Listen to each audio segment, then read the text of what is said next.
با سلام و درود خدمت شما بینندگان عزیز، امیدوارم هر کجا که هستین سلامت و تندرست باشین. پیشاپیش 8 مارس روز جهانی زن رو به شما و تمام آزادی خواهان و برابری طلبان دنیا تبریک میگم. 8 مارس روز جهانی زن در بسیاری از کشورهای جهان گرامی داشته میشه، هرچند که 8 مارس امسال و همینطور سال گذشته هم با توجه به وجود پاندمی کرونا مثل سالهای قبل به شکل میلیونی و وسیع زنان نتونستن در خیابانها حضور داشته باشن. ولی مبارزات زنان امریه که هر روزه ادامه داره. در روز 8 مارس زنان جهان حتی بدون توجه به اینکه چه گرایشاتی دارن، به هر شکلی، چه تظاهرات خیابانی و چه با میتینگ و سخنرانی و سمینار، به یادآوری مبارزات و موفقیت‌ها و دستاوردهایشان و همچنین عهد و پیمان دوباره بستن برای به دست آوردن خواسته هایشان میپردازند. در حقیقت این روز مجالیه برای اینکه از فعالیت‌های پیشین و بیشتر برای نگریستن در راستای حرکت‌های پیش رو برای باز کردن راه در جهت شکوفایی استعدادها و یا فرصت‌هایی که در انتظار نسل آینده زنان هستش رو به نوعی مطرح می‌کنند. امروز ما برای بحث و گفتگو در رابطه با مبارزات زنان و امیدها و راهکارها برنامه‌ای رو به شکل سمینار تقدیم شما خواهیم کرد. در این سمینار از 4 رفیق عزیز دعوت کردیم که حضور داشته باشند: رفیق درویژه رستمی، رفیق مینو ایرانی، رفیق ریزان حمیدی و رفیق کانی کرمپور. رفقا به این برنامه خیلی خوش آمدین. خیلی ممنون.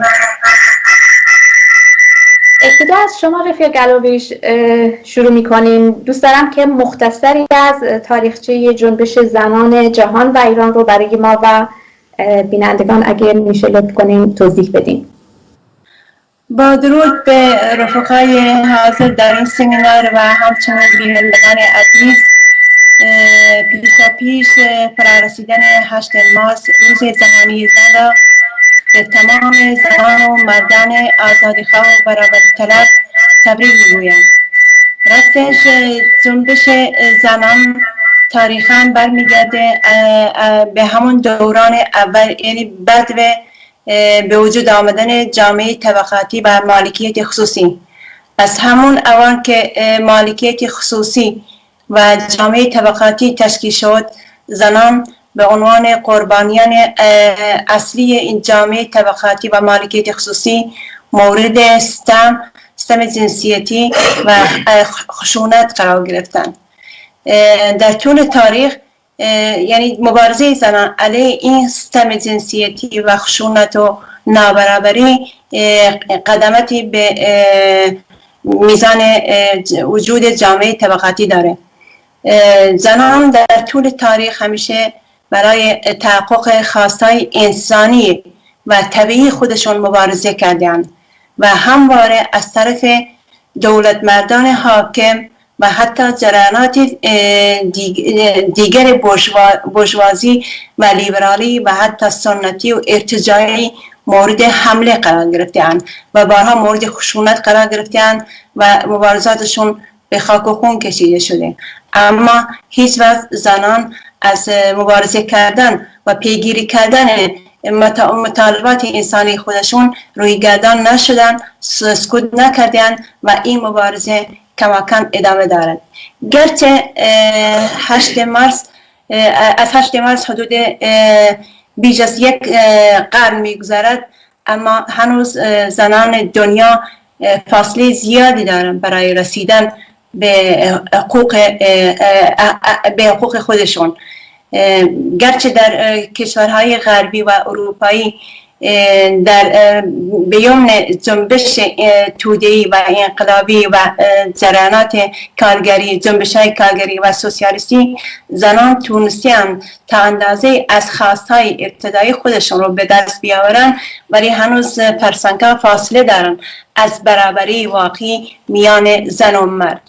از جمله در کشورهای اروپایی گرچه زنان از حق طلاق برخوردارن، از حق رأی، از حق سقط جنین، از انتخاب شغل، از حق ازدواج، حضانت، تمام این مزایا برخوردارن.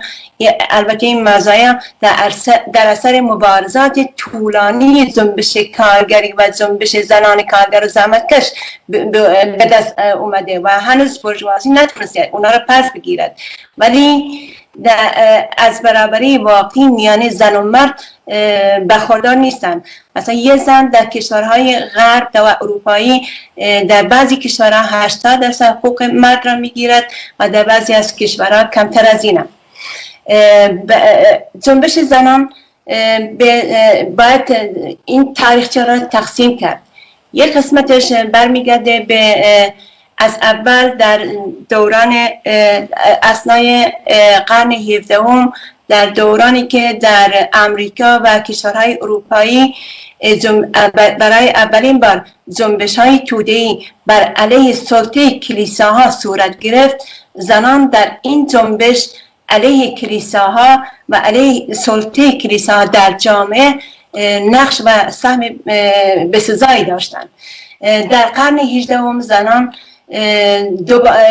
یکی از شاخصهای مبارزات زنان و خواستهاشون حق رأی بود که تا در بعضی از کشورها تا اوایل دهه دوم قرن 19 هم ادامه داشت که تا در قرن 19 در دهه دوم تونستن این حق رأی را به دولت‌های حاکم تحمیل کنند.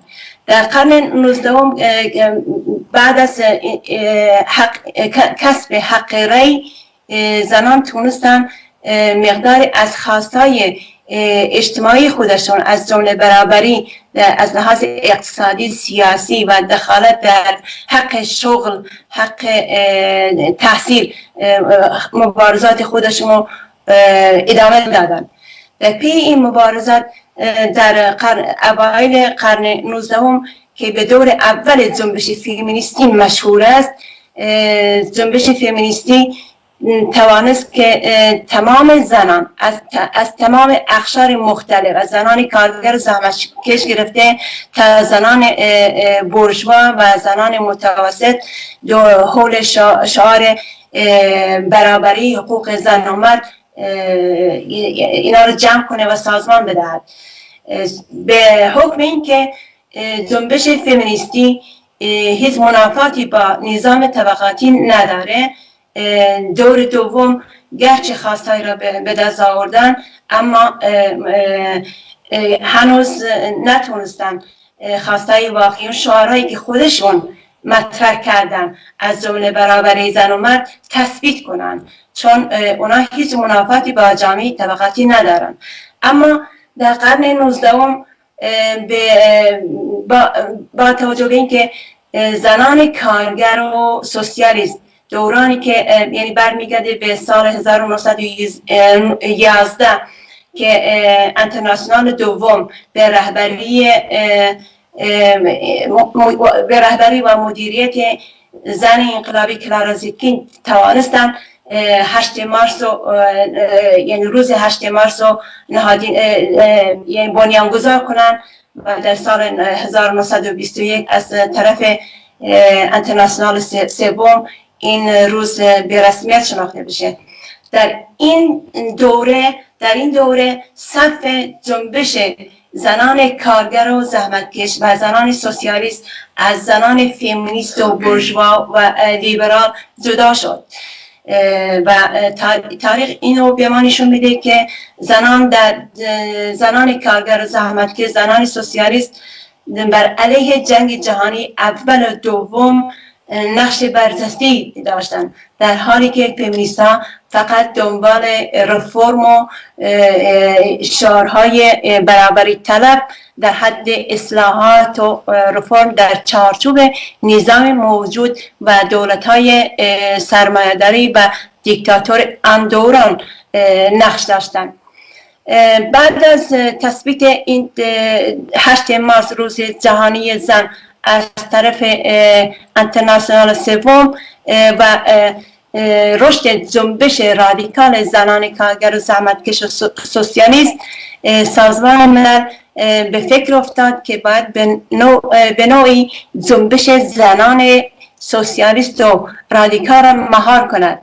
به همین دلیل در سال 1958 سازمان ملل روز جهانی 8 مارس روز جهانی را به رسمیت شناخت و دلیلش این نبود که سازمان ملل از برابری حقوق زن و مرد یا از 8 مارس دفاع می کند، بلکه هدف این بود که این جنبش چپ و رادیکال در سراسر جهان بتونه مهار کنه و تا حد یک جنبش فرمالیته در حد جشن گرفتن و تبریک گرفتن. الانش هم میبینیم که جشن روز 8 مارس در ایران مصادف با روز تولد حضرت فاطمه و در جهان با روز والنتین، روز اشراق، که این به نوعی بی اهمیت کردن و مهار کردن این خواست رادیکال و طبقاتی جنبش زنان هستش. راستش خود 8 مارس ریشه در جنبش زنان کارگر دارد، زنان کارگر و زحمتکشی که در سال 1857 در کارخانه پارچه بافی نیویورک در امریکا بر علیه ساعت کار طولانی، بیش از 12 ساعت کار در روز و دستمزد کم و شرایط سخت کاری و علیرغم اینا وظیفه خانه‌داری و بچه‌داری بدون کمک از طرف دولت تونستن مبارزه کردن، به خیابان ها اومدن و اعتراضات اونا به خاک و خون کشیده شد. یعنی روز 8 مارس روز جهانی زن، روز اتحاد و همبستگی زنان کارگر و زحمتکش و زنان سوسیالیست و کمونیست در سراسر جهان هستش و یه جنبش طبقاتیه که جامعه سرمایه داری و قوانین زنستیز مذهبی و مرسالاری را در تمام جهان به چالش می کشد. اگر به تاریخ جنبش زنان ایران برگردیم، گرچه این جنبش زنان از سال 1800 خورده‌ای که مثلا شکل گرفت به شکل نیمه مخفی و نیمه مخفی، زنان تونستن خواستای خودش، یعنی میخواستن که شرایط بهتری را برای خودشون ایجاد کنن و خواستای خودشون رو مطرح کردن. گرچه اونا نتونستن خواستای خودشون را تثبیت کنن به جامعه، ما میبینیم که کماکان در ایران سخت جنین ممنوعه. در ایران مسئله حجاب، مسئله پوشش یعنی مذهبی و آزاد نیستش.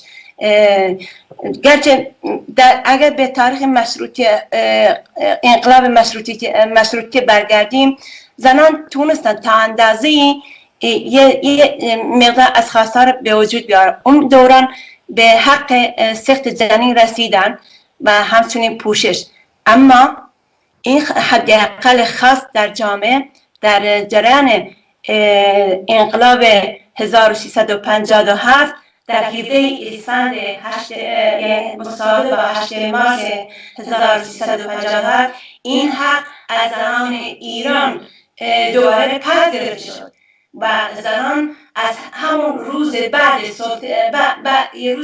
سلطه ارتجاع در جامعه ایران، یعنی 8 مارس 1357 در تهران، تبریز و دیگر کشورهای بزرگ ایران تا کرمانشاه و سنندج به خیابان‌ها اومدن و اعتراض و مبارزه کردن و شعار دادن ما انقلاب نکردیم که به عقب برگردیم و این مبارزات، این خواستای زنان ایران کماکان تا امروز ادامه دارد. گرچه در طول 4 دهه جمهوری اسلامی علیرغم سرکوب شدید در تمام عرصه‌ها به حقوق زنان تجاوز کرد، اونا رو بیکار کرد، از لحاظ تحت قوانین آپارتاید جنسی و ارتجاعی زنان را از تمام حقوق انسانی خودشون محروم کرد و به عناوین مختلف سرکوب کرد،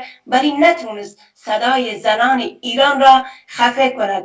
گرچه زنان زیادی اگر رشته کلام ازتون نگیرم، این وسط یه سوال مطرح میشه، اینکه شما به تاریخچه مثلا قبل 19 و انقلاب اکتبر و اینا اشاره کردین که به عنوان یک نقطه امید و یا یک نقطه عطف میشه بهش نگاه کرد، یا مثلا میشه به نقطه عطف زنان روژاوا مثلا توجه کرد. آیا به نظر شما علیرغم سرکوب هایی که هستش در تمام دنیا و خصوصا در ایران، آیا الان هم نقطه امیدهای همچین نقطه امیدها و یا همچین نقطه عطفهایی برای این جنبش دیده میشه؟ شما در این رابطه ارزیابیتون چیه اگه میشه بفرمایید؟ 100%. یعنی تاثیراتی که انقلاب 1917 اکتبر در روسیه که روی جنبش زنان و کل جنبش کارگری در سطح جهان داشت، این دستاوردها یعنی نمیتونه هیچ جریانی نتونست اینا را از خود جنبش های رادیکال و طبقاتی حتی جنبش زنان پس بگیره. هنوز در روسیه زنان از حقوق و مزایای زیادی برخوردار هستند که یکی از دستاوردهای انقلاب اکتبر در سال 1917 بوده و انقلاب اکتبر در سطح جهان هم تاثیر داشته. حتی در دوران انقلاب مشروطه که زنان تونستن حق سخت جنین رو به دست بیاورن و حق پوشش داشته باشن تحت تاثیر انقلاب روسیه بود واقعا. ولی جمهوری اسلامی بعد از انقلاب 57 تونست این امتیازات را از زنان ایران پس بگیرد. نگفته نماند که اگر به تاریخ جنبش زنان در ایران برگردیم نمیتونیم صرف نظر کنیم از نقشی که جریان چپ و کمونیستی مثل کماله تو ایران و بخصوص تو کردستان داشته. یعنی بذری که کماله در کردستان کاشت الان داره جوانه میزنه. مثلا در روژاوا زنان که تونستن یه نقش تاریخی ایفا کنن بر علیه داعش و ارتجاع و آپارتاید جنسی و حکومت‌های دیکتاتور در سطح جهان.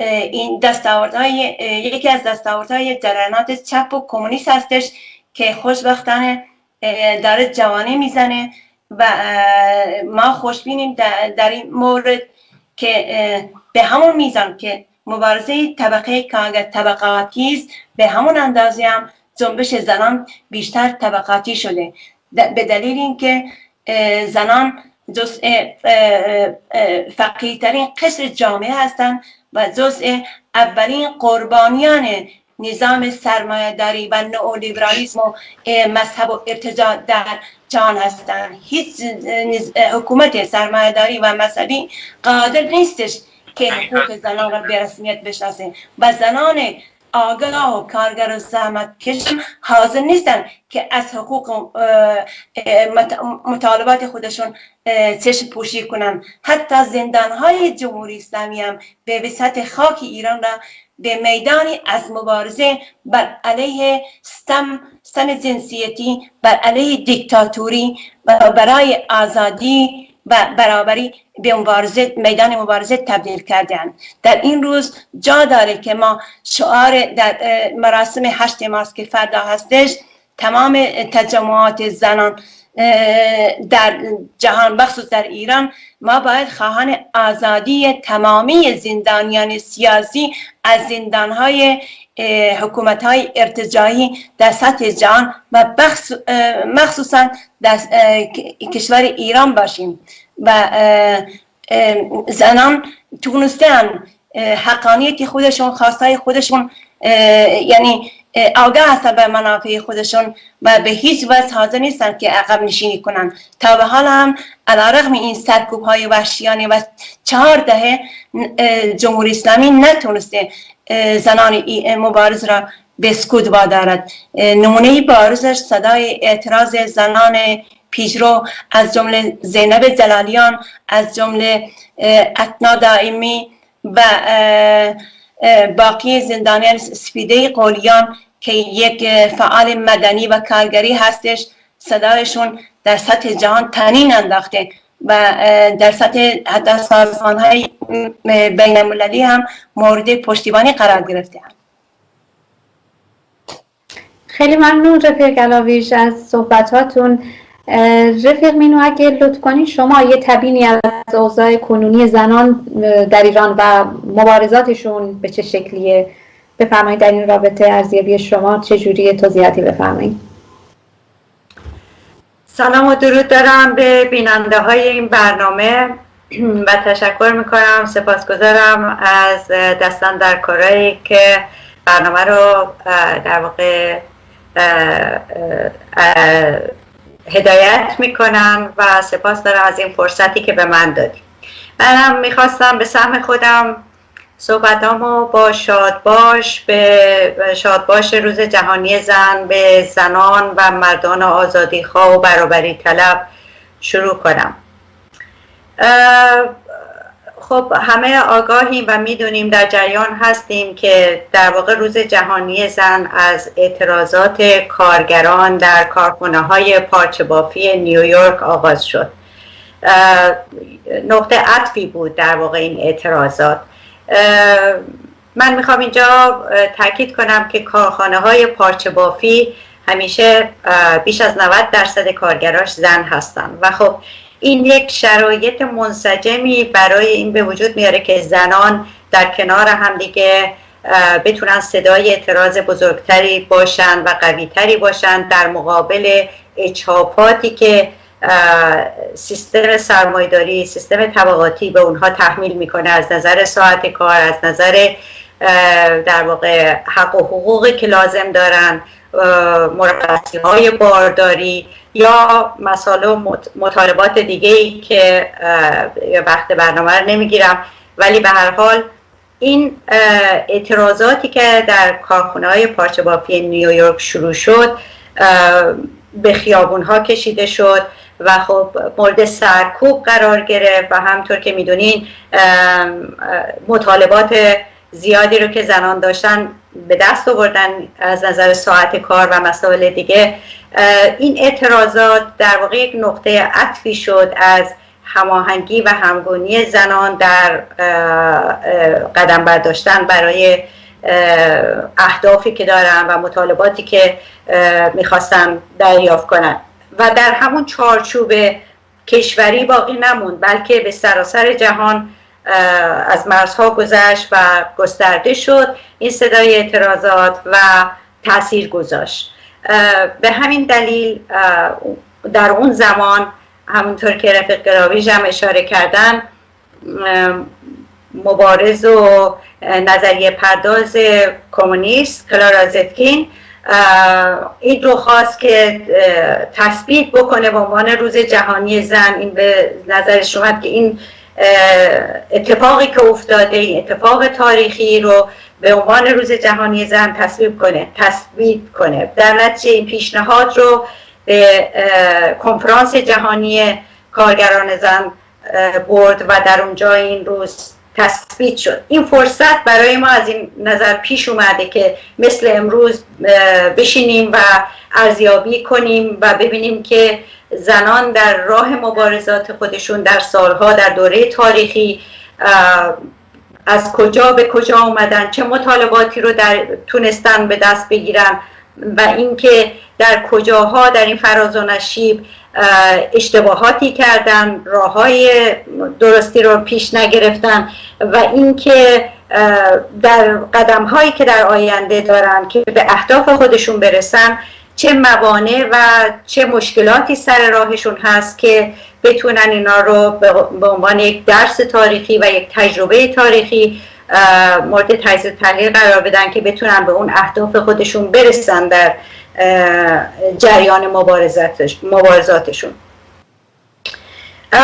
ولی من به سوال شما برمیگردم که در واقع تمرکز صحبت‌های من روی مسئله شرایط مبارزات زنان در ایران باشه. گرچه من واقعیتا هیچ جنبشی رو به شکل هیچ مبارزه‌ای رو به شکل انتزاعی فکر نمی کنم بتونیم مورد تجزیه تحلیل دیالکتیکی و تاریخی اجتماعی قرار بدیم. همیشه در درون خود شرایط بومی منطقه هست که خب خیلی مهمه و باید مورد در واقع تمرکز روی تجزیه تحلیل ما باشه و همچنین شرایط خارج از چارچوب بومی، شرایط منطقه، شرایط جهانی، همه اینها روی همدیگه تأثیر گذار هستن که میتونن در واقع یک جنبش مبارزه‌ای رو به سمت درست و رادیکال هدایت کنن. بخوایم برگردیم به ایران، من هم دوست دارم که از زندانیان زنی که در دشخیمای زندانهای عصر حجر و دشخیمی جمهوری اسلامی اسیر هستند و از حرف خودشون کوتاه نیومدن، ایستادن، مقاومت میکنن، با توجه به اینکه همه آگاهیم که شرایط زندانهای جمهوری اسلامی از هیچ گونه استانداردی برخوردار نیست و در زندانها سلولهای پر از تراکم زیاد و تعداد زندانیهای زیاد بدون امکانات بهداشتی، با توجه به اینکه زیر فشار در واقع شکنجه از چه از نظر فیزیکی چه از نظر روحی روانی هستن. تا اخیراً میبینیم که خیلی از زندانی‌ها رو به مراکز روان درمانی میبرن، معلوم نیست که اونها یا بهشون اونجا داروهای روانگردان میدن یا اینکه انقدر تحت فشار روحی ذهنی هستن که دچار مشکلاتی میشن. من واقعا لازم میدونم که اینجا هیچگاه از قلم نندازیم زندانیانی که با این صورت، با این شرایط دارن مقاومت میکنن. زندانیان زنی مثل زینب جلالیان، آتنا دائمی، مریم اکبری منفرد، سما کرد افشاری، یاسمن آریایی، منیره عربشاهی، راحله احمدی، گروخ ایریایی، مژگان کشاورز، عالیه مطلبزاده، لیلا میرغفاری و خیلی از این زندانی هایی که اسیر هستن در زندان زنانه که مبارز و برای واقعیتاً برای ابتدایی ترین حقوق خودشون حکم‌های طولانی و به هر حال فشارها رو دارن تحمل میکنن. اما اینجا میخوام حتما اشاره بکنم به زهرا محمدی، یک فعال فرهنگی کرد، یک معلم که تنها جرمش این بود که به دانش آموزای خودش داشت زبان کردی رو یاد میداد، زبان مادری، زبان بومی رو، و متاسفانه در بیدادگاه‌های رژیم جمهوری اسلامی به 10 سال زندان محکوم شده برای در واقع یک چنین فعالیتی که به این سطح نازل و سطح در واقع پایین هستش. برگردم به شرایطی که واقعیتاً در ایران موجود هست، شرایطی که در خصوصاً مناطق محروم و حاشیه‌ای که از نظر اقتصادی یک فقر ریشه‌دار بر مردم ستمدیده تحمیل شده. این در چنین جاهایی که از جمله مثل کردستان، همین نمونه‌ای که مثال زدم، یا بلوچستان همینطور که داریم می‌بینیم که الان مردم خشمگین در اثر سرکوب‌ها و ظلم و ستمی که بهشون وارده بلند شدن و اعتراض میکنن. در چنین مناطقی هر گونه حتی فعالیت ساده فرهنگی به شدیدترین وجهی مورد سرکوب قرار میگیره. این وضعیتیه که جمهوری اسلامی بر مردم ما تحمیل کرده.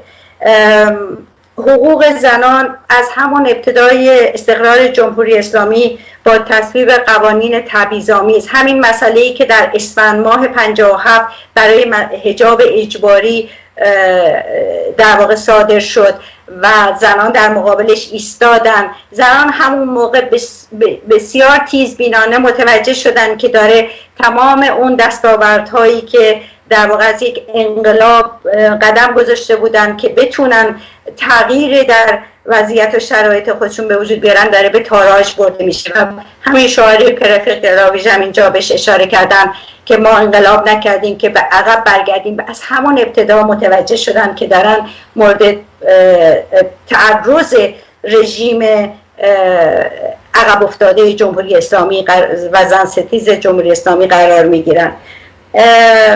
حالا در این شرایطی که الان به وجود اومده و بیش از 40 سال زنان هم از نظر اقتصادی در مشکلات عدیده‌ای قرار دارن و دارن از نظر اقتصادی در واقع در مبارزه هستن و هم این که از نابرابری و زن ستیزی که بر جامعه حاکم هستش و با اون مبارزه میکنن. به همین دلیل هر روزه شاهد آسیب‌های اجتماعی هستیم، آسیب‌های اجتماعی که خودش رو به صورت خودکشی‌هایی که می‌بینیم، خودسوزی، خودکشی، زنانه تر شدن، فقر، بیکاری و تنفروشی و ازدواج‌های بچه‌های زیر سن، بچه‌های 10-11 ساله، اینها همه چیزایی هستش که این سیستم جمهوری اسلامی از موقعی که سر کار اومده تحمیل کرده به جامعه و این آسیب‌ها به این شکل متبلور میشه. ما در خیزش سال 96 و 98 دیدیم که زنان چگونه در این اعتراضات و در واقع مبارزات کارگری اجتماعی شرکت کردن و چگونه به شکل برازنده و پررنگی خودشون و حضور خودشون رو در این اعتراضات نشون دادن. در اعتصابات کارگری کارخونه های هپکو، فولاد، خصوصا در هفت تپه ما شاهد این بودیم که زنان چگونه در کنار مردان قدم به قدم در این اعتراضات مشارکت دارن و چگونه خودشون رو ارزاندام میکنن و خواسته ها و مطالبات خودشون رو مطرح میکنن. باز ببخشید من دوست دارم صحبتاتون رو با این خلاصه کنیم، با این سوال من که ما میبینیم که توی جنبش زنان بینش ها و گرایشات مختلفی وجود داره. چطور باید اینا رو سمت و سو داد؟ چطور به یه سمت یه انقلاب رادیکال میشه اینا رو سوق داد؟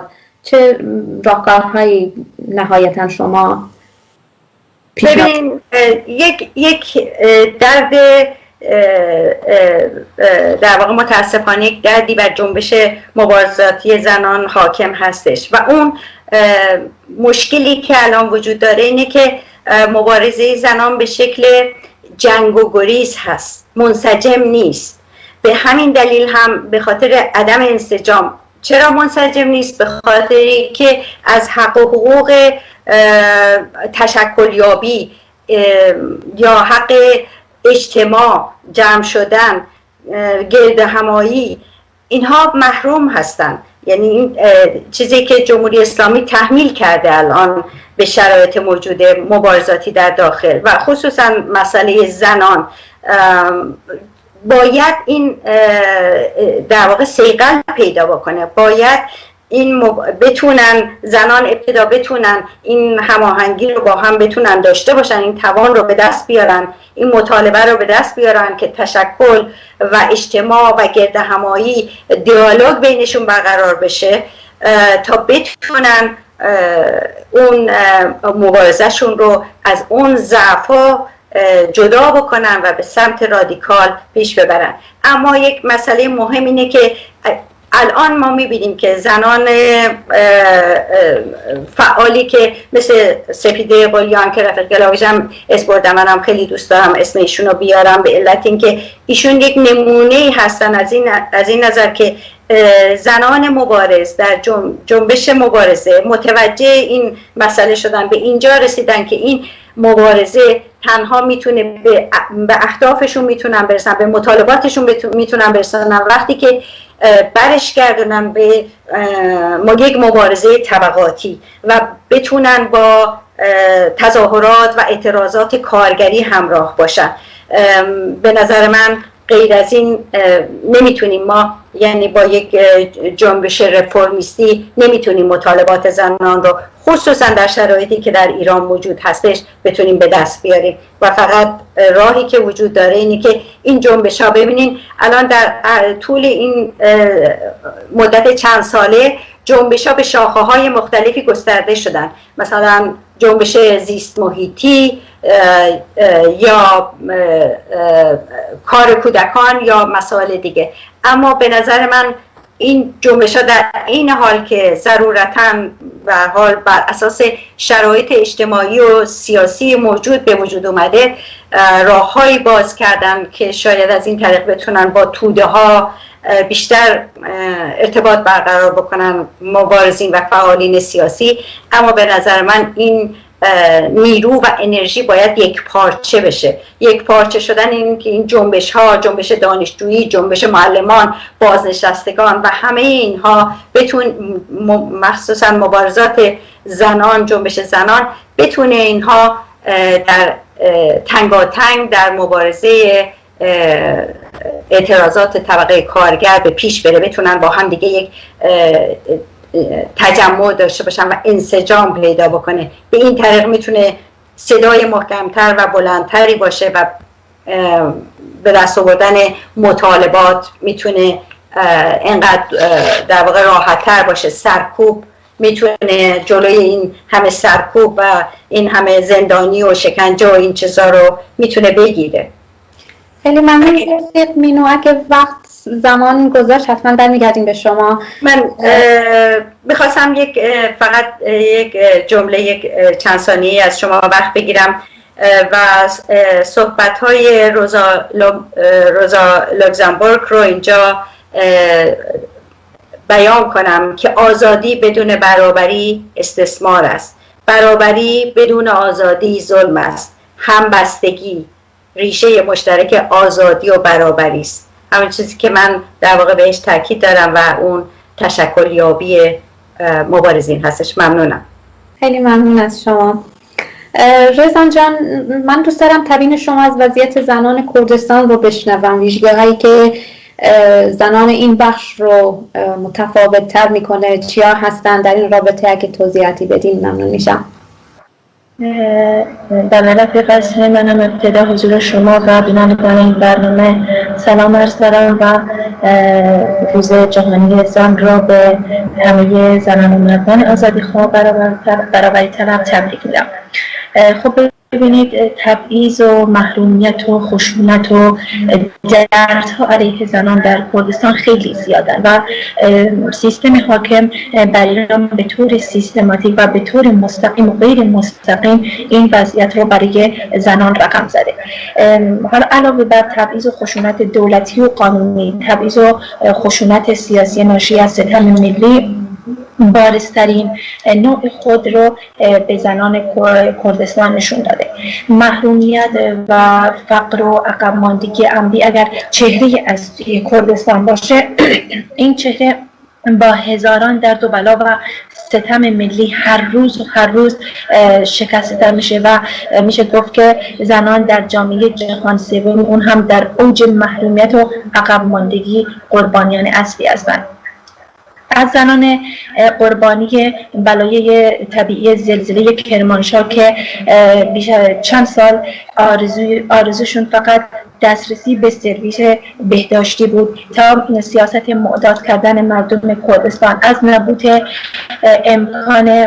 امکانات هم برای تدریس یا بر اثر ریزش دیوار دخترامون می‌مردن یا اینکه مثل دختران شیناباد می‌سوزن. از زنان درگیر مسئله کولبر که برای یه لقمه نون شوهرشون رو از دست میدن و خودشون وارد این کار میشن، برادر یا پدرشون رو از دست میدن، و یا از قربانیان مینهای به جا مانده از جنگ ایران عراق باید بگیم که به هر حال اگه در خوشبینانه ترین حالت بگیم که تنها نیمی از زنان کردستان درگیر این آسیب‌های اجتماعی ناشی از سیاست ستم ملی هستند، میرسیم به بی هدفی و بی آینده مبهم ناشی از بیکاری و وضعیت بد اقتصادی و در حاشیه موندن که جوانان و زنان رو به افسردگی و بحران هویت کشونده و نتیجه میشه نرخ بالای خودکشی، سن پایین ازدواج و آمار بالای طلاق، اعتیاد و هزاران آسیب اجتماعی پیچیده دیگه که زنان کردستان قربانیان اصلی اون هستند. از همه اینها که بگذریم میرسیم به سرکوب و برخورد قهری حکومت با همه فعالین زن و فعالین مدنی کردستان ایران که در اینجا نمیتونیم به طور کلی به همه مواردش اشاره کنیم، ولی به یک سری از موارد من اشاره میکنم. اینجا زنان جامعه کردستان ایران زنانی هستند که به دلیل ستم و تبعیض ملی علاوه بر تمامی خشونت هایی که در ایران از اون سخن بمیاد و هر روز هم شاهد اون هستیم، خشونت سیاسی تجربه میکنند و بر تمام ابعاد زندگی اونها تاثیرات مستقیم و غیر مستقیمی هم داشته. خشونتی که حتی زنان به مثابه این که در منطقه محروم کردستان از لحاظ اقتصادی زندگی می‌کنند از دسترسی به حضور در عرصه اجتماعی و وارد شدن به نیروهای اجتماعی و عرصه سیاسی محروم شدند. خشونتی که زنان رو از تأسیس NGO ها و تمامی نهادهای مدنی برای فعالیتشون محروم کرده، مخصوصا در حوزه زنان. خشونتی که هر فعالیتی در کردستان جرم سیاسی محسوب میشه و به مثابه اقدام علیه امنیت ملی و مسائل امنیتی با اون برخورد میشه. علاوه بر تمامی اینها زنان کردستان و وضعیت بد اقتصادی و اجتماعیشون، نقض حقوقشون و تمامی مسائل و مشکلاتشون در دنیا شنیده نشده و در رسانه‌های ملی و بین‌المللی خیلی کم به اون پرداخته میشه. کردستان ایران یک منطقه محروم و عقب مونده است. نرخ بیکاری در شهرهای اون بیشتر از همه شهرهای ایرانه و از تمامی شاخصهای پیشرفت و دسترسی به زندگی مناسب در محرومیت قرار داده شده. حکومتی که به عمد و با بکارگیری سیاست تبعیض ملی و با تمامی کردستان برخورد کرده و هنوز هم داره میکنه، به گونه‌ای که دغدغه اصلی بیشتر مردم کردستان حالا یک لقمه نونه و تامین مایحتاج روزانشونه. در این شرایط کرونایی مشخصه که زنان، به خصوص زنان سرپرست خانواده، قربانیان اصلی هستند، چرا که کارگری و پولبری در کردستان برای مردها هم در این شرایط به سختی پیدا میشه، چه برسه به زنان. علاوه بر نرخ بیکاری شدید زنان در کردستان ایران، سیاست‌های رژیم در جهت عقب ماندگی اقتصادی و اجتماعی کردستان نقش مستقیمی در افزایش خشونت علیه زنان داشته، چون به باور برخی از کارشناسان اجتماعی مشکلات اقتصادی مربوط به شغل و درآمد از مهمترین عوامل تاثیرگذار در روابط خشونت‌آمیز خانواده و افزایش خشونت نسبت به زنان و دخترانه. بر اساس آمار رسمی که خود حکومت منتشر کرده، استان کردستان رتبه نخست بیکاری زنان نقاط شهری را در میان استان‌های کشور داره. همین رتبه اگر اشتباه نکنم در سال 94 مختص به کرمانشاه بود. استان ایلام هم از بدترین استان‌ها برای پیدا کردن شغل در سطح کشور برای زنان محسوب میشه و در استان آذربایجان غربی نیز بنا به آماری که گفتم خود رژیم منتشر کرده، نرخ بیکاری فارغ التحصیلان بیشتر از متوسط کشوریه و آمار رسمی در رابطه با نرخ بیکاری زنان هم زیاد منتشر نمیشه و زیاد هم این آماری که توسط خود مقامات رژیم منتشر میشه زیاد قابل اعتماد، مطمئنا آمار هم بیشتر از اینه. اشتغال در ایران و مخصوصا در کردستان شامل شغل‌های خیلی عالی و زیر مجموعه مثل منشیگری در عرصه خصوصی و معلمی و پرستاری در عرصه حکومتی و بیشتر شغل‌ها شامل کارهای دستی و خیاطی و خدماتیه و هیچ سیاست کلان و برنامه‌ریزی برای حضور زنان در عرصه اقتصادی کردستان وجود نداره، چرا که در کردستان کارخانه و شرکت‌های بزرگی وجود نداره و فرصت‌های شغلی برای اونها ایجاد نمیشه. وضعیت اجتماعی زنان در ایران و مخصوصا کردستان ایران بیشتر از اون که نقش زن رو در عرصه اجتماعی نشون بده، شامل آسیب‌های اجتماعی پیچیده و تاثیرگذار بر یکدیگر که ناشی از سیاست‌های ضد زن علیه زنان در ایران و مناطق محرومی مثل کردستان که نه به توانمندسازی زنان در عرصه‌های سیاسی و اقتصادی و اجتماعی فرهنگی و به هر حال توجه شده و نه برنامه‌ای برای اون وجود داره و نه کوچکترین حمایت قانونی در این عرصه به زنان میشه تا بتونن در اینجا بتونیم به اون اشاره کنیم. اون چه که در کردستان وجود داره شامل آسیب‌های اجتماعی ناشی از تمامی این تبعیض‌ها و سیاست‌های ضد زن، مخصوصاً برای زنان کردستان که تحت ستم ملی و مذهبی قرار دارند. این آسیب‌ها شامل خودکشی، کشتن زنان، نرخ بیکاری، طلاق و پایین بودن سن ازدواج، اعتیاد و افزایش افسردگی در بین زنان و دچار شدن به بحران هویتی که به طور آشکارا هر روز می‌بینیم و تمامی آسیب‌های پنهانی مثل درگیر شدن مستقیم و غیر مستقیم زنان با وضعیت بد اقتصادی و بیکاری و فقر و اعتیاد و کوروبری، مین و سرکوب و میلیتاریزه کردن از لحاظ امنیتی که زنان کردستان اون رو روزانه تجربه میکنن. متاسفانه به دلیل وقت کم این برنامه نمیتونیم به هم مثلا برای آمار خودکشی به طور مفصل یا به قتل زنان در کردستان یا ازدواج کودکان و اعتیاد زنان در کردستان به طور مفصل اشاره کرد، چون هر کدوم از این مباحث خودش یک برنامه مخصوص به خودش و یک برنامه ویژه میخواد. ولی اون چی که من متوجه شدم همه این آمار خودکشی، قتل زنان، ازدواج به نظر من بعد از استان سیستان و بلوچستان کردستان بیشترین آمار رو به خودش اختصاص داده. میخوام حالا اینجا در مورد جنبش زنان در کردستان این نکته کوچیکم بگم که بدون شک زنان کردستان در وضعیت بسیار دشوارتری به سر میبرند و وضعیت جنبش زنان کردستان بسیار دشوارتر از وضعیت زنانی که در سایر نقاط کشور هستند. جنبش زنان کردستان از طرفی برای از بین بردن تبعیض اقلیت ملی و مذهبی و حتی دیگر خواسته‌های ابتدایی انسانی از قبیل تدریس به زبان مادری و غیره در مبارزه است و داره با رژیم در مورد این دست و پنجه نرم میکنه. جنبش زنان کردستان امروزه یک جنبش همگیر و سراسریه. در اینجا منظورم صرفا از جنبش فعالین حقوق زنان نیست، بلکه تمامی زنانی که به نوعی به رژیم سرکوبگر جمهوری اسلامی نمیگن، به نوعی بخشی از جنبش سراسری زنان رو شامل میشن، حتی اگه این زن مخالف رژیم زنی باشه که هیچ گونه درکی از حقوق خودش نداشته باشه، یا حتی اگه یه زن بی سواد و یا صرفا زنی خانه‌دار و کدبانو باشه، و در کشوری که حتی نفس کشیدن عادی هم نوعی مبارزه برای زیستن به حساب میاد، در کشوری که روز به روز آمارهای اعدام و شکنجه و زندان، تجاوز و اعتیاد و سانسور عقیدتی و خودکشی و خودسوزی و اسید پاشی به صورت زنان و چاقوکشی و فقر و بیکاری و تن فروشی و کلیه فروشی و غیره و هزاران معضل دیگه رو به افزایشه، دیگه همه چیز رنگ مرگ به خود گرفته. دیگه هر گونه حرکت زنان در جهت مخالفت با سیاست و سیستم جمهوری اسلامی ایران جزو بخش مهمی از جنبش زنان محسوب میشه. اما با تمامی اینها باید به این نکته توجه داشت که زنان کردستان ریشه و عامل اصلی اکثریت مشکلات را حکومت جمهوری اسلامی میدونن و برازی جمهوری اسلامی رو به عنوان یکی از اصلی ترین هدفهای خودشون قرار دادن.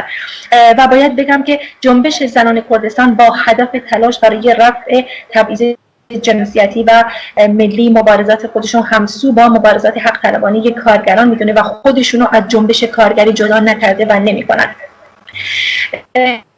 رفیق قصر اینجا داره که در آستانه 8 مارس روز جهانی زن یک بار دیگه بر حداقل خواسته هایی که همین امروز باید به پرچم مبارزه برای تامین حقوق اولیه زنان تبدیل بشه تاکید کنیم. برای نمونه تامین برابری کامل زن و مرد در همه عرصه‌های زندگی سیاسی، اقتصادی، اجتماعی و خانوادگی، یا حق انتخاب کردن و انتخاب شدن در کلیه ارگان‌های قانونگذاری، قضایی و اجرایی و لغو قانون اجباری، حجاب اجباری معذرت میخوام، هر گونه مقرراتی مربوط به جداسازی زنان و مردان در اجتماعات، مدارس و دانشگاه‌ها و مکان‌ها و وسایل نقلیه عمومی ملغا باید اعلام بشه، یا اینکه روابط خصوصی زن و مرد محترمه و از هر گونه تعرض باید مسئول باشه. دخالت افراد و مراجع دولتی در زندگی خصوصی زن و مرد اکیداً ممنوعه. زنانی که بدون ازدواج دارای فرزند میشن باید از کلیه حقوق فردی و اجتماعی مادری برخوردار باشن. فرزندان اونها هم باید کلیه حقوق اجتماعی را دارا باشن. روز جهانی زن امسال نیز مثل سالهای گذشته فرصتی برای طرح و پیگیری این مطالبات و هزاران مطالبات دیگر زنان میتونه باشه. در پایان میخوام بگم که اگه فرصت داشته باشه این نکته کوچیک بگم. بفرمایید. 20 ثانیه که در پایان میخوام بگم که هرچند امسال پاندمی کرونا اجازه به خیابان اومدن میلیونی زنها رو نمیده، ولی میتونیم از طریق شبکه‌های اجتماعی و کارهای ساده دیگه که نیاز به تجمع نداره این روز بزرگ رو گرامی بداریم. اگه باور داریم که مبارزه سازمانیافتی زنان یک عامل حیاتی جهت پیشبرد امر رهایی زنه، پس باید از هر فرصتی برای سازمانیابی بهره بگیریم تا در دوره پسا کرونا نیز زنان با قدرت و شکوهی که شایسته اونهاست در صف مقدم مبارزه برای سرنگونی انقلابی جمهوری اسلامی حضور پیدا کنند. در مبارزه زنان علیه زن ستیزی و سرمایه‌داری اسلامی باید افق سوسیالیستی رو پیشاروی اون زنان قرار بدیم، چون مبارزه زنان تنها با استراتژی اتحاد با جنبش کارگری و با افق سوسیالیستی که میتونه نقطه پایانی بر آپارتاید جنسی سرمایه‌داری اسلامی در این جامعه بگذاره. رفیق عزیز، من حرفم تموم شد. ممنون برای صحبت‌های خوبت. مرسی کانی جان. به عنوان بخش آخر من این سوال رو از تو میپرسم که جنبش زنان در ایران همونطوری که رفقام اشاره کردن ما شاهد دستاوردها، پیشروی‌ها و چیزهای زیادی داشته. منتها میخوام بپرسم که چرا هنوز زنان در اون موقعیت، در اون وضعیت مطلوبی که باید باشه نیستن، با توجه به اینکه مثلا زنان در دل این اوضاع برای مثلا حقوق برابر، برای آزادیشون به چه چیزهایی باید توجه کنن؟ همونطوری که میدونیم بخش اعظم زنان مسئولیت پرورش کودکان، چه میدونم کار خانگی و مسئولیت‌های دیگری رو بر عهده دارن و همچنان مشغول کارهای غیر رسمی ببخشید هستن و به نوعی میشه گفت که این زنان کمتر در مبارزات توده‌ای، در جنبش زنان به یه نوعی کمتر فعال هستن. چیکار باید کرد که این زنان رو دخیل کرد، این زنان رو به حیطه جنبش زنان بیشتر وارد مبارزه شون کرد؟ در این واسطه که توضیحاتی بدین خیلی ممنون میشم. سلام، عرض ادب دارم حضور شما و بینندگان عزیز. فرارسیدن 8 مارس رو به همه کسایی که دل در گروه آزادی و برابری دارن تبریک میگم. به همرزمانم در صفوف کماله و حزب کمونیست ایران و امیدوارم ما پرچمداران سوسیالیسم در آینده نزدیک پرچم برابری رو بر فراز خرابه های جمهوری اسلامی ایران برافراشته کنیم. رفقا به موارد خیلی خوبی اشاره کردن. از نظر اگر بخوام حرفامو شروع کنم باید منم یه خورده به عقب برگردم و به تاریخچه روی کار آمدن جمهوری اسلامی. همونطور که رفقام اشاره کردن چند روز پس از تأسیس حکومت اسلامی خمینی فرمان حجاب اجباری رو داد و فردای همون روز که 17 اسفند ما بود برابر با 8 مارس زنان و مردان آزادیخواه و برابری طلب در جمعیت میلیونی در شهرهای مختلف به خیابونا آمدن و شعار ما انقلاب نکردیم که به عقب برگردیم و سر دادن که خمینی برای این فرمانش مجبور شد برای مدتی کوتاه عقب نشینی کنه. بعد از اون تاریخ تا به امروز زنان چه به صورت فردی و چه به صورت جمعی خب دارن مبارزه میکنن، اما میشه گفت که یه جنگ تمام عیار در ایران مخصوصا، این جنگ تمام عیار در سراسر جهان ولی در ایران مخصوصا و کردستان علیه زنها شروع شده از بوده و الان هم هست و به شیوه های مختلف، از سیستم سرمایه داری گرفته، از فرهنگ و سنن عقب افتاده و مرسالاری گرفته، از مذهب گرفته که سیستم جمهوری اسلامی نه تنها یک سیستم سرمایه داریه بلکه با ایدئولوژی اسلامی و قرون وسطایی هم همراهه. همه اینا دست به دست هم دادن و سرکوب و خفقانی که جمهوری اسلامی طی 42 سال گذشته بر زنان و مردان تحمیل کرده. پس میشه گفت با تمام این اعتراضات، چه فردی چه جمعی، میشه گفت به خاطر همینه که یه فاکتش به خاطر همینه که نتونستن اونطور که باید مطالبات خودشون رو به دست بیارن. هرچند که در چند سال اخیر میبینیم که نمایندگان جمهوری اسلامی در مجلس خواهان آزادی بیشتر برای زنان هستن از لحاظ حجاب. به این دلیل نمیشه گفت که صرفاً به خاطر سرکوب و خفقانه، ولی خب میشه گفت متشکل نبودن زنان و آگاه نبودن زنان و مردان به حق و حقوق واقعی خودشون شاید یه فاکت خیلی اصلی باشه که زنان نتونستن با توجه به مبارزاتی که داشتن به اون جایی که باید برسن. زنایی که خانه‌داری شغله، بچه‌داری شغله، اما زنایی که آگاه نیستن، زنان و مردانی که برای اینکه اون شغل درسته که در خونه است، درسته که برای خانواده این کار انجام میشه، ولی یه زن خانه‌دار مدام که از صبح پا میشه تا شب بشور و بساب و بپز و همه اینا یه کار خسته کننده، یه کار تکراریه. باید دولت حامی اون زنا باشه، براشون بیمه اجتماعی رد کنه، حقوق ماهیانه بده، ولی متاسفانه مثل یه شغل زنای ما و مردای ما بهش نگاه نمی کنن. و اینکه اگه دولت همچین هزینه رو متحمل نمیشه، ما باید بیایم بیرون و این خواسته رو فریاد بزنیم. و اینکه بیایم بازار کار، استقلال اقتصادی یکی از پایه ها و فاکت های اصلیه که باید زنان ما به اون پی ببرن، اینکه از خونه بیان بیرون و وارد بازار کار بشن، از لحاظ اقتصادی مستقل بشن.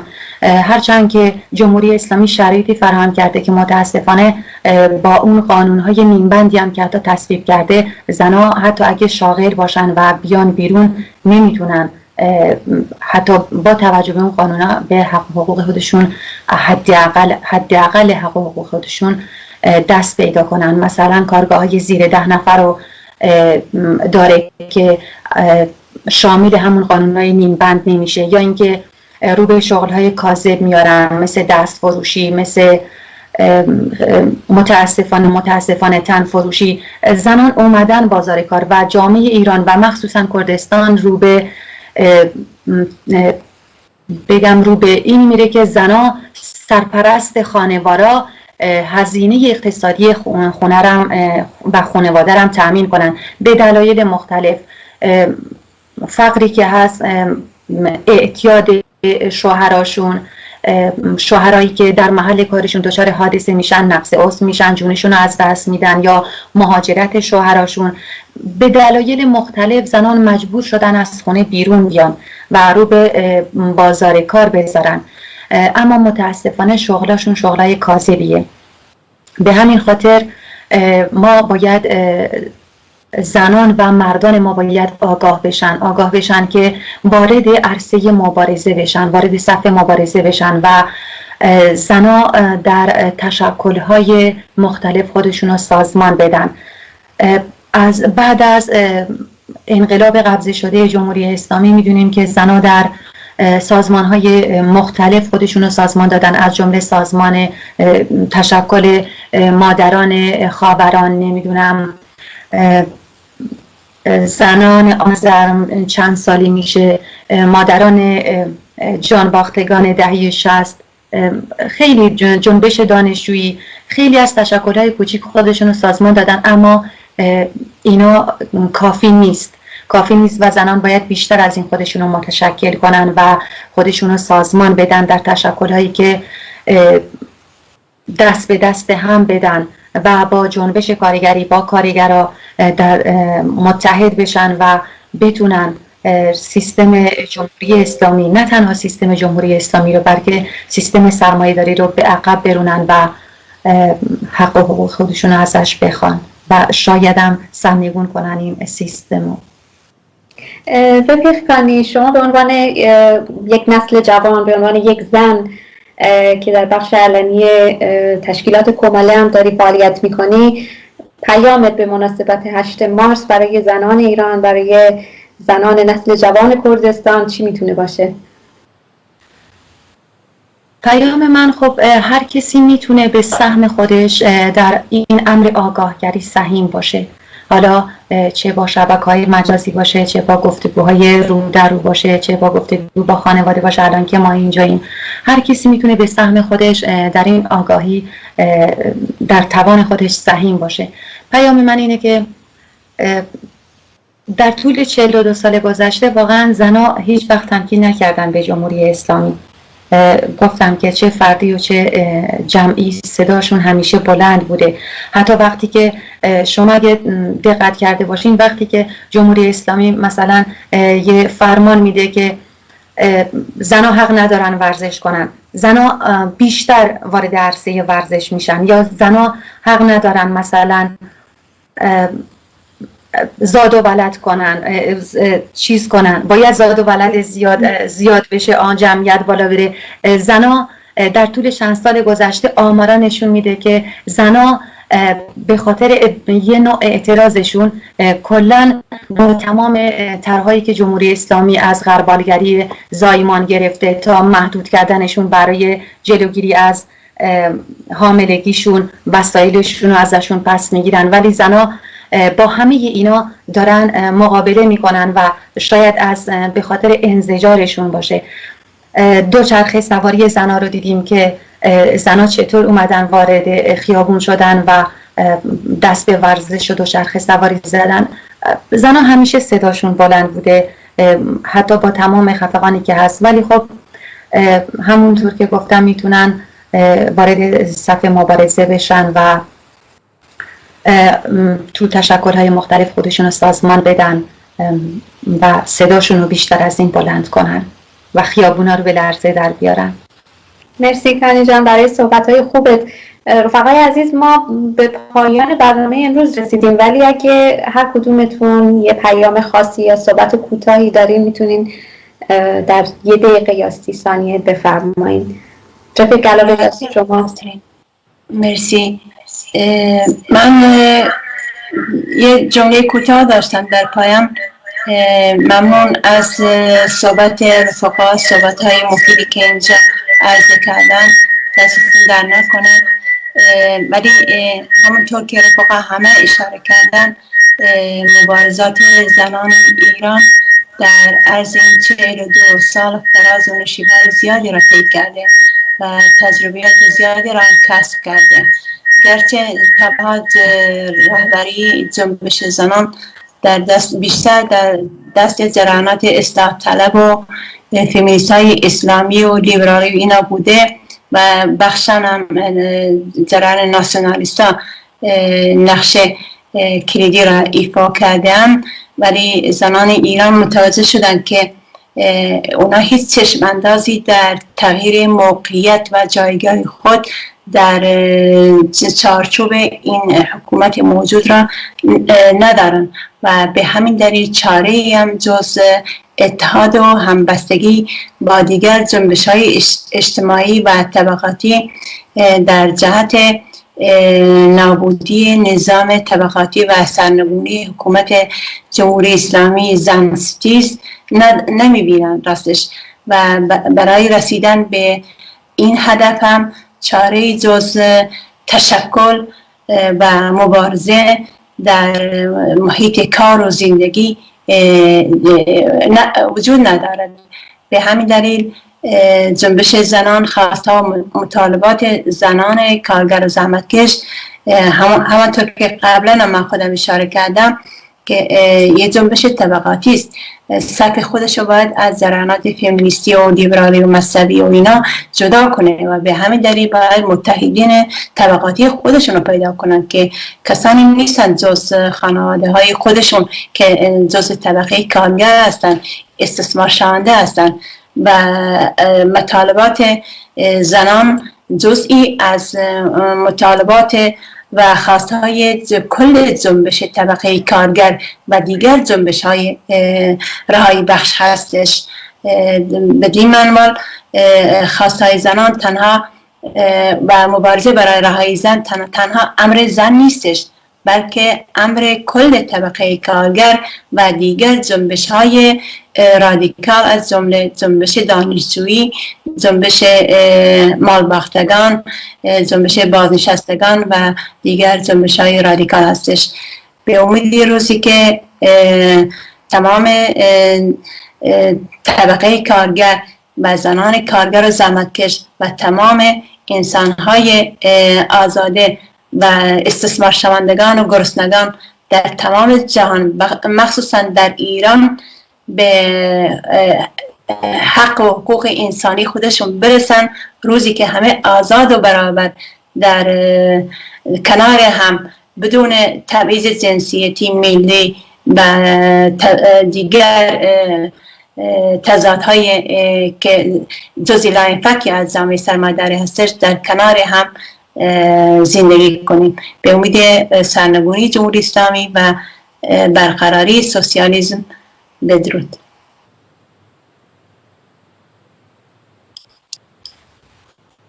دکتر مینو شما صحبت خاصی داریم؟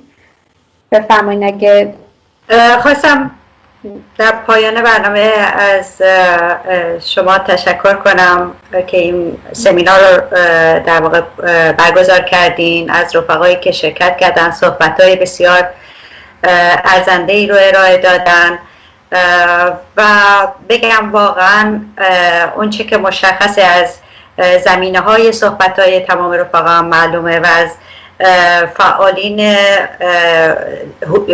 حاضر در صحنه هم میتونیم ببینیم که واقعیتاً همه به ضرورت تشکلیابی تاکید میکنیم و خود در واقع طبقه مبارزین طبقه کارگر هم مرتب این رو به این صدا رو، این مسئله تشکلیابی رو برجسته کردن. در مبارزات زنان رو هم این باید برجسته بشه و همینطور پیوند خوردن مبارزه زنان و برای به دست آوردن مطالباتشون با مبارزات طبقه کارگر، چون این خارج از این محور نمیتونه به هیچ نتیجه‌ای برسه.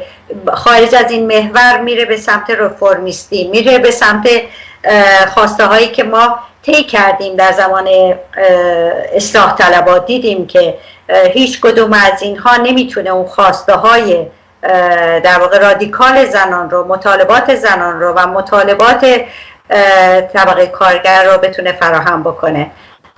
به امید روزی که ببینیم که تشکلیابی های قوی در سطح جامعه برای مبارزین و فعالین فراهم شده و میتونن صدای هماهنگ و یکپارچه‌ای داشته باشن که بتونیم سرنگونی جمهوری اسلامی رو ببینیم. زنده باد مبارزات زنان و زنده باد سوسیالیسم. ممنون، مرسی. رفقای دیگه شما صحبت خاصی دارین؟ رفیق اصری، من فقط میخواستم یک چیزی بگم. اول اینکه از شما خیلی ممنونم که این سمینار رو انداختید و این فرصت رو به ما دادید که اینجا صحبت کنیم به مناسبت 8 مارس.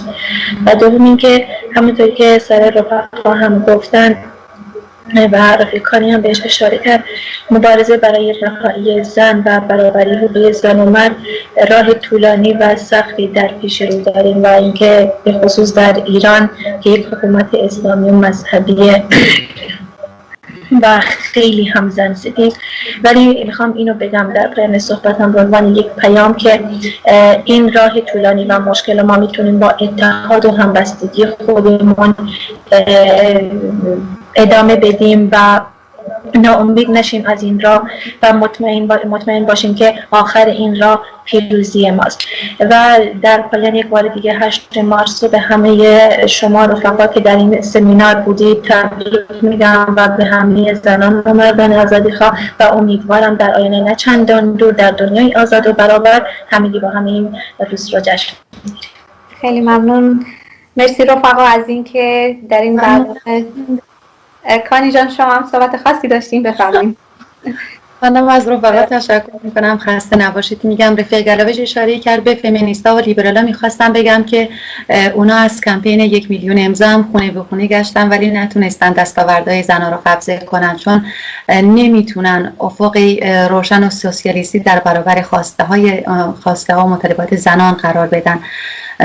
و اینکه زنان و مردان ما نباید بترسن. هر انقلابی بالاخره اگه ما بخوایم واقعا این سیستم رو ریشه‌کن کنیم و این همه ظلم و نابرابری رو که در این سیستم چه در ایران چه در سرتاسر جهان بخوایم ریشه‌کن کنیم و به برابری واقعی دست پیدا کنیم از لحاظ حقوقی بین زنان و مردان، از هر لحاظ باید این سیستم رو از ریشه بکنیم. پس باید یه انقلاب و یه انقلاب میتونه این کار رو انجام بده و هر انقلابی نیاز به خون داره، نیاز به جسارت داره، نیاز به مبارزه داره.